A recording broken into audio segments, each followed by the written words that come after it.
मध्य प्रदेश में चुनाव, किसका बैठेगा सटीक दाव? क्या शिवराज का फिर चलेगा जादू, या आपकी बात कांग्रेस साबित होगी असरदार? आजाद समाज पार्टी की मेहनत है कितनी दमदार, सपा बसपा कितना करेगी कमाल? राजनीतिक दलों के वादे, जनता के इरादे, आखिर किसकी पूरी होंगी मुरादें? जी न्यूज़ भारत पर देखिए विशेष शो किस्सा कुर्सी का रोजाना जी न्यूज़ भारत पर।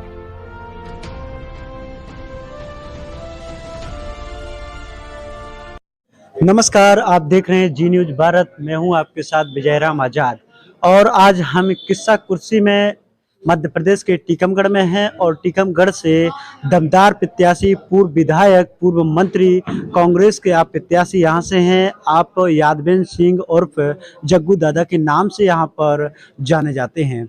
आपका अच्छा यहाँ पर क्रेज है। चुनाव जो है, आज चुनावी दौर जो था वह प्रचार पूरी तरह से थम गया है और आज हमारे साथ जो हैं दादा हैं और दादा से हम बात करेंगे और जानेंगे कि दादा का जो चुनावी सफर था वो कैसा रहा और चुनाव में जो है इस बार दादा को क्या लगता है। दादा, आपका पहले तो हमारे चैनल पर स्वागत है। धन्यवाद। तो दादा, कैसा चुनाव रहा और कैसा जो है इस बार का आपका एक्सपीरियंस रहा? पहली बार तो चुनाव में गए नहीं थे हम। चुनाव में जो है हम लगभग सन 82 से लेके अभी तक करीब 8 चुनाव हम लड़ चुके हैं। तो चुनाव का अनुभव तो हमारा जैसा हर बार रहता है वैसा ही रहता है और चुनाव में हमें कोई दिक्कत नहीं रहती, हमें किसी गांव में दिक्कत नहीं रहती है। लेकिन इस बार सबसे अच्छी बात यह है कि कमलनाथ जी ने जो 11 वचन जारी किए हैं उन वचनों को जनता स्वीकार कर रही है। जैसे कल राहुल गांधी जी आए थे खरगापुर में, राहुल गांधी जी ने कहा कि नए प्रोजेक्ट में हम लोग जब बच्ची पैदा होगी तो 2.5 लाख रुपए उसके खाते में पहले दिन डाल देंगे। इसको जनता ने इतना स्वीकार किया है कि जहां पे भी हम इस मामले में बात करते हैं तो जनता कहती है कि ये सबसे अच्छा काम किया है। वो राशि जो है जब लड़की बालिग होगी तो उसके पास लगभग 18-20 लाख रुपए उसके पास हो जाएगा। तो किसी भी पिता के लिए जो है लड़की के शादी के समय बहुत बड़ा भार होता है, वो कम हो जाएगा। और दूसरा, जो स्कूली बच्चों को जो 1 से 8वीं तक है उन्हें 500 रुपये देने की बात है, जो 9वीं 10वीं पढ़ रहे हैं उन्हें 1000 रुपये देने की बात है और जो 11वीं 12वीं पढ़ रहे हैं उन्हें 1500 रुपये देने की बात है। इसको भी जनता बहुत पसंद कर रही है। दादा के खुद के क्या मुद्दे रहे, किन मुद्दों को लेकर दादा जो है यहाँ चुनाव? हमने तो कल राहुल गांधी की सभा में ये कहा कि भारतीय जनता पार्टी की सरकार में नरेगा और बुंदेलखंड पैकेज, 2 चीजें जो है वो राहुल गांधी की देन है इस बुंदेलखंड को। नरेगा तो पूरे देश में है लेकिन बुंदेलखंड पैकेज बुंदेलखंड के लिए था। लेकिन बुंदेलखंड में सर्वाधिक फायदा ये हुआ कि पलायन बहुत ज्यादा होता है यहाँ पे और हर तीसरी साल में सूखा पड़ जाता है। तो यहाँ के लिए वरदान साबित हो रहा था। भारतीय जनता पार्टी की सरकार 2 साल से नरेगा में राशि नहीं दे रही और उससे फिर पलायन शुरू हो गया बहुत तेजी से। और दूसरा, जो बुंदेलखंड पैकेज के 7000 करोड़ रुपए मिले थे यूपी एमपी के दोनों के बुंदेलखंड को, वो राशि भी इतनी बर्बाद की गई, इतना भ्रष्टाचार हुआ है उसमें कि उसके कारण भी पलायन हो रहा है। अगर उसका प्रॉपर काम हो जाता, प्रॉपर जो है उसकी स्कीम लागू हो जाती तो मैं समझता कि बुंदेलखंड का कायाकल्प हो सकता था। लेकिन भारतीय जनता पार्टी ने भ्रष्टाचार किया है और भ्रष्टाचार के कारण वो राशि तहस नहस हो गई। अभी शिवराज सिंह चौहान टीकमगढ़ में आए थे, उन्होंने यहाँ पर कहा था हर घर एक रोजगार देने का उन्होंने यहाँ पर जो है वादा किया था और कहा था हम हर घर जो है एक रोजगार देंगे। अगर दादा की सरकार बनी या दादा विधायक बने तो यहाँ पर दादागिरी चलने लगेगी। शिवराज सिंह ने कहा था ये? शिवराज सिंह राकेश गिरी दोनों का मिला है। दादागिरी जो है नहीं, शिवराज सिंह ने ये कहा था कि हमारी दादागिरी हो जाएगी। फिर वो मुख्यमंत्री काहे के लिए है? उसको छोड़ देना चाहिए, 1 मिनट मुख्यमंत्री नहीं रहना चाहिए। जब वो हमारी दादागिरी चलती है यहाँ पे और वो कुछ नहीं कर रहा निकम्मा, तो उसको तत्काल मुख्यमंत्री पद छोड़ देना चाहिए। उन्होंने हर घर को एक रोजगार देने की बात भी कही थी। मेरे सॉरी, लाडली बहना को उसने सिलेंडर देने की बात की थी 450 रुपए में। कितनी बहनाओं को मिल गया वो सिलेंडर? झूठ बोलता है। उससे बड़ा झूठा कोई मुख्यमंत्री नहीं है मध्य प्रदेश में, बना ही नहीं आज तक। अच्छा, जो आपकी चल रही है कि लाडली बहनाओं को जो आपकी नारी सम्मान योजना के तहत जो है आप सिलेंडर देंगे, पैसा देंगे, तो आखिर इन सब के लिए आप कैसे मेंटेन करेंगे? क्योंकि बार-बार मध्य प्रदेश में बात निकल के आती है कि बजट नहीं है और पैसा नहीं है। कमलनाथ जी, आपको मालूम है, कमलनाथ जी से बढ़िया मैनेजमेंट किसी का नहीं है। कमलनाथ जी सफल राजनीतिक भी हैं और सफल बिजनेसमैन भी हैं। आज तक उनके ऊपर कोई दाग नहीं लगा है। तो जो मैनेजमेंट है, जो उनका बिजनेस मैनेजमेंट है, वो उसमें भी सफल है और राजनीतिक मैनेजमेंट में भी सफल है।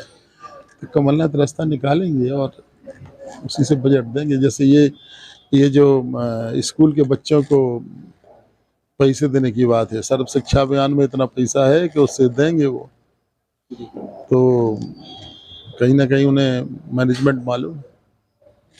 तो क्या लगता है इस बार किससे फाइट, दादा की किससे फाइट है या दादा से किसकी फाइट है? देखो, स्वाभाविक बात है कि एक पार्टी यहाँ पे सत्तारूढ़ दल है, भारतीय जनता पार्टी, और पूरे प्रदेश में भारतीय जनता पार्टी से ही मुकाबला है। दूसरे दल तो सब बेकार हैं, तो लड़ाई उसी से होगी। कितनी सीटें कांग्रेस के पाले में इस बार जो है? 150 सीट। 150 सीट। सर्वे बता रहे हैं, आप देख लो, आप भी टीवी देखते हैं, रोज सर्वे देखते हैं। 150 सीट की सब लोग सर्वे में बता रहे हैं। जी जी। अभी आपके घर पर एक छापा पड़ा था, तो उन्होंने कहा कि वो बार बार इसका जो है जिक्र हर जगह भी करते हैं। देखो, ऐसा है कि हमारे घर में तो कुछ मिला नहीं, ठीक है, और उसके बाद पुलिस चुप हो गई। तो छापा तो आज भी हम एक जगह प्रचार कर रहे थे, वहां भी पुलिस आ गई थी कि अब प्रचार बंद हो गया, आप नहीं कर सकते। तो हमने कहा माइक नहीं चला रहे हैं, बैठने से नहीं रोक सकते हो हमें आप, तो उसका छाप दो। आपके यादविन सिंह सभा कर रहे थे, वहां छापा पड़ गया। आज चुनाव आते जी इस प्रकार के छापे जो है चालू हो जाते हैं, आखिर इन्हें आप कैसा देखते हैं और क्या इस पर आपका नजरिया है? भारतीय जनता पार्टी ने जितनी भी एजेंसियां हैं, इनका दुरुपयोग किया है, और दुरुपयोग में केवल जो है भारतीय जनता पार्टी का एक भी नेता क्यों नहीं पकड़ा जाता है? और भारतीय जनता पार्टी के नेता जैसे ही जो है कांग्रेस में हो चाहे दूसरे दलों, जैसे ही वो भाजपा में पहुंचते हैं तो वो एकदम उनको क्लीन चिट मिल जाती है, दूध के धुले हो जाते हैं। और जब वो अकेली कांग्रेस नहीं है त्रस्त, कांग्रेस है, समाजवादी पार्टी है, वहाँ पे आरजेडी है, कलकत्ता में ममता बनर्जी हैं, जहाँ पे भी विरोधी हैं, महाराष्ट्र में जिस तरीके से काम कर रहे हैं, राजस्थान में जिस तरीके से काम कर रहे हैं, तो विरोधी नेताओं को दबाने का षड्यंत्र जो है जांच एजेंसियों के माध्यम से नरेंद्र मोदी कर रहे हैं, इसके अलावा कुछ नहीं कर रहे। जैसे कि आपकी राजस्थान में सरकार है और आप जाति जनगणना की बात कर रहे हैं, 5 साल राजस्थान में सरकार रही लेकिन जाति जनगणना वहां नहीं कराई गई। क्या मध्य प्रदेश में होगी या नहीं होगी अगर कांग्रेस की सरकार बनती है तब?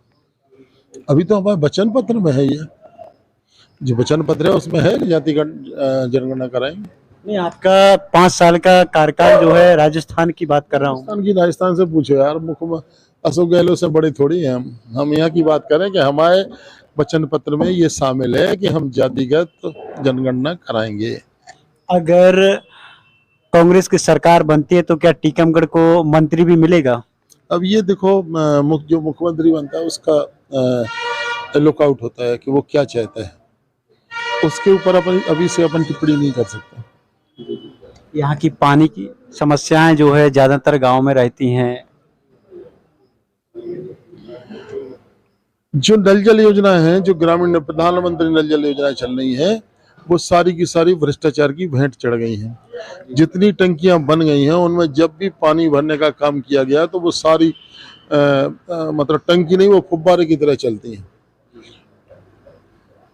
जब तक इस भ्रष्टाचार की जांच नहीं होगी तब तक वो टंकियां चालू नहीं होंगी, जब तक जो है लोगों को पानी नहीं मिलेगा। और वो पानी, प्रधानमंत्री जी भाषण में कहते रहे हमने 100 टंकी बना दी, 200 बना दी, लेकिन जनता को पानी नहीं मिलेगा। अच्छा, प्रधानमंत्री नरेंद्र मोदी जी ने भी एक वादा किया था 2 करोड़ नौकरियों का और 15 लाख का भी, तो क्या आपके टीकमगढ़ की जनता को ये सब मिला कि नहीं मिला? टीकमगढ़ में तो कोई बेरोजगार बच्चा ही नहीं, साहब नौकरी में लग गए नरेंद्र मोदी के कहने के बाद। यहाँ तो मिले। हाँ, अमित शाह की बात की जुमला। तो आप नरेंद्र मोदी और उससे बड़ा उनका अमित शाह और उससे बड़ा ये शिवराज सिंह चौहान, ये सब झूठ बोलते हैं। तो इस बार कितने मतों से जो यहाँ पर कितने मत आपको मिलने की संभावना है, और क्या लगता है अब देखो, ये तो आंकलन नहीं, लेकिन चुनाव हम जीतेंगे अच्छे मार्जिन से, तय है? बिल्कुल तय है। तो देखिए, हमारे साथ यहाँ पर यादवेंद्र सिंह दादा थे, और दादा जो हैं यहाँ पर शोर हैं, कंफर्म है।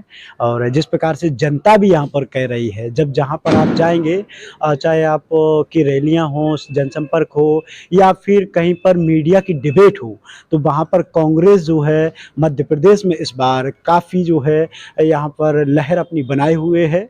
और इस बार जो है कांग्रेस पूरी तरह से मुद्दों को लेकर के चुनाव लड़ रही है, और कहीं ना कहीं भाजपा को भी जो है मुद्दे जो है यहाँ पर फिलहाल लाने पड़े हैं, वरना भाजपा जो है कई बार धर्म के नाम पर राजनीति करती थी। क्या लगता है, इस बार जो है भाजपा ने धर्म पर राजनीति की या फिर नहीं की, या फिर मुद्दों पर भाजपा इस बार डटी है?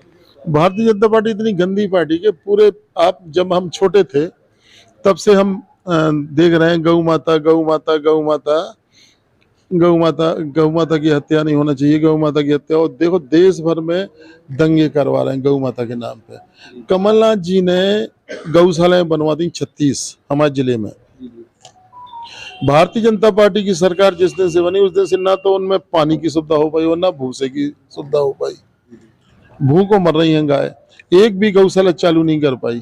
तो ये वोट तो मांगते हैं गौ माता के नाम पे, और जब गौ माता को कुछ देने की बात आती है तो इनके गिग्गी बन जाती है, ये बता नहीं पाते हैं। तो सोच लो आपकी, ये काय के धार्मिक हैं? ये धार्मिक मार्मिक बिल्कुल नहीं है, ये वोट के लिए राजनीति करते हैं केवल, और इसके अलावा कुछ नहीं करते हैं। इन्होंने जो है एक यहाँ पर कहा है कि राम मंदिर का वादा किया था, हमने दे दिया। राम मंदिर तो झांकी है, और अयोध्या तो झांकी है, मथुरा काशी बाकी है। चलो देखते हैं क्या करते हैं, आगे चल देखते हैं दादा, इस पर कुछ है? नहीं देखते हैं वो क्या कर सकते हैं, इसमें क्या बोले। दादा, कोई संदेश आपका जनता से? वोट 17 तारीख को डलने हैं। जनता से ये है कि जनता जो है कांग्रेस का जो वचन पत्र है उसका अध्ययन करे और कांग्रेस को वोट दे। भारतीय जनता पार्टी ने 18 साल के शासनकाल में कुछ भी नहीं किया है। इस भारतीय जनता पार्टी की सरकार को अब हटाने का संकल्प लेना चाहिए जनता को। तो देखिए, दादा ने यहाँ पर कहा है कि भारतीय जनता पार्टी को यहाँ पर हटाना चाहिए। और कहीं ना कहीं टीकमगढ़ में अगर कहा जाए तो चुनाव जो है अब मोड़ ले चुका है। आज 15 तारीख हो चुकी है, और चुनाव का वास्तविक जो दौर होता है, वास्तविक जो चुनाव बनता है, वो 2 दिन जो है अब बचे हुए हैं। 15, 16, 17 को मतदान सुबह से चालू हो जाएंगे, और इन 2 दिनों में जो है मतदाता किसकी तरफ जाता है, मतदाता किसके साथ खड़ा होता है, मतदाता किसको जो है विजय सुनिश्चित कराता है, यह तो देखने का विषय होगा। लेकिन कहीं ना कहीं टीकमगढ़ में जो है कांग्रेस का पड़ला यहाँ पर भारी नजर आ रहा है। अब आखिरकार 3 तारीख में किसका पड़ला यहाँ पर भारी होता है, कौन यहाँ से विजयी होता है, हम आपको हर एक खबर और हर एक अपडेट के साथ हम आपको जोड़े रहेंगे, और पल पल की आपको यहाँ से खबर देते रहेंगे। जी न्यूज भारत के लिए विजयराम आजाद की रिपोर्ट। मध्य प्रदेश में चुनाव, किसका बैठेगा सटीक दाव? क्या शिवराज का फिर चलेगा जादू, या आपकी बात कांग्रेस साबित होगी असरदार? आजाद समाज पार्टी की मेहनत है कितनी दमदार, सपा बसपा कितना करेगी कमाल, राजनीतिक दलों के वादे जनता के इरादे, आखिर किसकी पूरी होंगी मुरादें? जी न्यूज भारत पर देखिए विशेष शो किस्सा कुर्सी का रोजाना जी न्यूज भारत पर।